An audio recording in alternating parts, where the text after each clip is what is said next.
An Amish child wakes before sunrise, completes real work before breakfast, spends the day without a screen, and goes to bed knowing exactly who they are and what they are for. A modern American child does none of these things. Here is what that difference actually produces. They start working at 4. In an Amish home, a 2-year-old carries firewood. A 4-year-old feeds calves. A 10-year-old drives a horse-drawn buggy and tends livestock without supervision. This is not cruelty, it is inclusion. Amish children are not managed or entertained. They are given real tasks that carry real weight inside a household that genuinely depends on them. That feeling of being needed, not just loved, but functionally necessary, is something most modern children never experience at any age. No screens, no dopamine trap. The average American child spends more than 7 hours per day looking at a screen. Every platform they use, YouTube, TikTok, Instagram, mobile games, is engineered by teams of behavioral psychologists whose singular job is to make the content as addictive as possible. The result is a generation of children whose dopamine systems have been repeatedly hijacked before their brains are fully formed. Attention spans collapse. Patience disappears. The ability to sit with discomfort without reaching for a device erodes so gradually that most families do not notice it happening until the damage is already done. Amish children never enter this system. No screens exist in their homes, no platform competes for their attention. Their brains develop along their natural timeline, uninterrupted by engineered stimulation, and the difference in their capacity for focus, patience, and sustained effort is observable to anyone who spends time around both groups of children. They learn to sit with boredom. Boredom is not a problem the Amish try to solve for their children. It is a condition they allow because they understand, intuitively and through generations of practice, that a child who is never bored never learns to generate their own internal world. Modern parents treat boredom as a failure of parenting. A bored child is handed a tablet, driven to an activity, or scheduled into a program. The result is children who cannot tolerate a quiet afternoon, who collapse into restlessness the moment external stimulation disappears. Amish children are bored regularly, and they handle it by doing what children did for all of human history before the smartphone arrived. They wander, they build, they fish, they invent games with siblings, they climb things and explore things and sit by ponds watching the water. Their imaginations are not replaced by content, they are built by the absence of it. Every child is needed. There is a difference between being loved and being needed. Most modern American children are deeply loved and genuinely unnecessary. The household runs whether they participate or not. Their absence from chores creates no real gap. Their presence or absence from the dinner table changes nothing material about the family's functioning. Amish children live inside the opposite reality. In a household of 7 or 8 children running a working farm, every pair of hands matters. An 8-year-old who does not gather the eggs means the eggs do not get gathered. A 12-year-old who does not help with the harvest means the harvest takes longer in a season where timing is everything. Being needed not in an emotional sense, but in a concrete, daily, functional sense, builds a form of self-worth that no amount of praise or positive reinforcement can replicate. Amish children grow up knowing that their presence in the world has material consequence. That knowledge sits inside a person differently than any compliment ever could. Real consequences teach them early. In a modern household, consequences for a child's failures are typically abstract and adult-administered. You forgot your homework, you lose screen time. You were unkind to a sibling, you go to your room. The punishment and the failure are disconnected. Nothing in the natural world responds to what the child did or did not do. In an Amish household, the consequences are direct and immediate and delivered not by a parent but by reality itself. You forgot to feed the chickens go hungry, and your mother's face tells you exactly what that cost the morning. You left the gate open, the animals got out, and now every adult in the family spends 2 hours retrieving them. The consequence arrives before anyone has to say a word about it. Children raised inside systems of natural consequence develop a relationship with cause and effect that is visceral and permanent. They do not need to be taught that their choices matter. They watch it happen in front of them before they are old enough to fully articulate what they are learning. The whole community raises them. In most modern American neighborhoods, a child can go an entire childhood without being meaningfully known by any adult outside their immediate family. They are driven to school, returned home, and exist inside a bubble that rarely expands. Amish children are known by every adult in their district. They are greeted by name at church, corrected by neighbors when they misbehave in view of someone other than their parents, expected to show respect to every elder they encounter, regardless of whether that elder has any formal authority over them. Any adult in the community may redirect an Amish child, and no parent takes offense at this. It is simply how community functions. The psychological effect of growing up inside a web of adults who all know your name, notice your behavior, and hold expectations of you is significant. A child who is watched and known and held to account by many people develops a different relationship to personal conduct than a child who is anonymous to everyone outside their own home. They know exactly who they are. One of the defining anxieties of modern adolescence is the identity question: who am I? What am I for? What do I believe? What am I supposed to become? Entire therapeutic industries exist around helping young people navigate this uncertainty. Amish children do not experience this in the same way. By the time an Amish child reaches adolescence, they know their faith, their community, their expected role, and the broad shape of the life ahead of them. This is sometimes criticized as limitation, and in certain respects it is, but it also means that an Amish teenager does not lie awake at night wondering what their purpose is. Purpose is built into the fabric of their daily existence. They are a child of this family, this district, this faith. They know what is expected of them, and they know what they believe about the world. That clarity, uncomfortable as it may sound to modern ears, is a form of psychological stability that most American adolescents spend years and considerable suffering trying to build from scratch. They face physical discomfort daily. An Amish child in January is cold.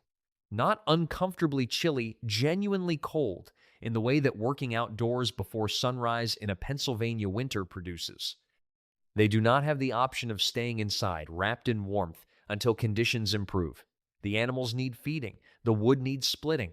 The morning routine does not pause for weather. Modern childhood has been almost entirely insulated from physical discomfort. Climate-controlled homes, climate-controlled schools, cars that warm up before children climb, in the entire infrastructure of modern child rearing is organized around eliminating the experience of being physically uncomfortable. What this produces over years is children who have a very low tolerance for discomfort of any kind, physical, emotional, or psychological. The body and the mind are not separate systems. A child who has learned to keep working while their hands are cold has built something in their nervous system that a child who has never been meaningfully cold has not. Amish children do not become mentally strong because they are told to be tough. They become mentally strong because every single morning the world requires something of them before it gives them anything back, and they meet that requirement without being given a choice. That daily repetition, discomfort met, task completed, day begun, builds a foundation that comfort alone never could. They do not compete for validation. Modern American children are assessed constantly. Grades, test scores, class rankings, social media followers, likes, comments, athletic performance metrics from early childhood onward. The modern child's sense of worth is tied to numbers that other people assign to them. The psychological cost of this is well documented. Anxiety in American children and adolescents has climbed steadily for decades. Depression rates among teenagers have reached levels that researchers describe as a crisis. Much of this is directly traceable to the pressure of constant external evaluation and the social comparison that digital platforms make unavoidable. Amish children are evaluated on almost none of these axes. Their schooling, which ends at 8th grade, does not rank students against one another. Their community does not assign social status based on achievement or performance. They do not have social media profiles to maintain or follower counts to monitor. A child's worth in an Amish community is not something that fluctuates based on how many people approved of them this week. It is stable, rooted, and tied to character and contribution rather than performance and comparison. This does not mean Amish children are without social pressures. They have their own, and they are real. But the specific and relentless pressure of being continuously scored by peers and algorithms is something they are never exposed to, and its absence leaves room for a quieter and more durable form of self-regard to grow in its place. Death and loss are not hidden from them. Modern American culture has an unusual relationship with death. It is hidden from children as long as possible, sanitized when it must be mentioned, and treated as something to be shielded from young minds rather than introduced carefully as part of reality. The result is adults who have never developed a working relationship with loss, who arrive at grief completely unprepared, who find the death of a grandparent destabilizing in ways it might not have been had they grown up in closer proximity to it. Amish children attend funerals from a young age. When a neighbor dies, the family goes. When a grandparent is dying, the children are not removed from the house, they are present. They observe, they help in the ways children can help. Animals die on Amish farms regularly, and children are not protected from that either. A calf born too early, a dog that does not recover from injury, a chicken taken by a fox, these losses are acknowledged and moved through, not hidden. What this produces is a generation of children who understand, at a deep and early level, that life is finite, and that loss is not an aberration but a thread woven through every life without exception. That understanding does not make Amish children sad, it makes them grounded. It gives them a relationship with the present moment that children raised to believe difficulty is something that happens to other people simply do not have. What makes the Amish approach to death particularly striking is not just the exposure itself, it is the community structure that surrounds it. When someone in an Amish district dies, the entire community responds within hours. Neighbors arrive to help with the body. Women begin preparing food. Men build the coffin by hand, often within a day of the death. Children watch all of this happen in their own yard, at their own kitchen table, with their own hands, sometimes helping carry something or hold something, or stand quietly beside an adult who is doing the hard work of caring for the dead. Death in an Amish community is not handled by strangers in a building the family never sees the inside of. It is handled by the people who knew the person in the place where the person lived, with the full participation of everyone in the district, including the youngest members. The psychological effect of this on children is profound. A child who has watched their community respond to death with competence, calm, and collective care does not grow up fearing it in the same way.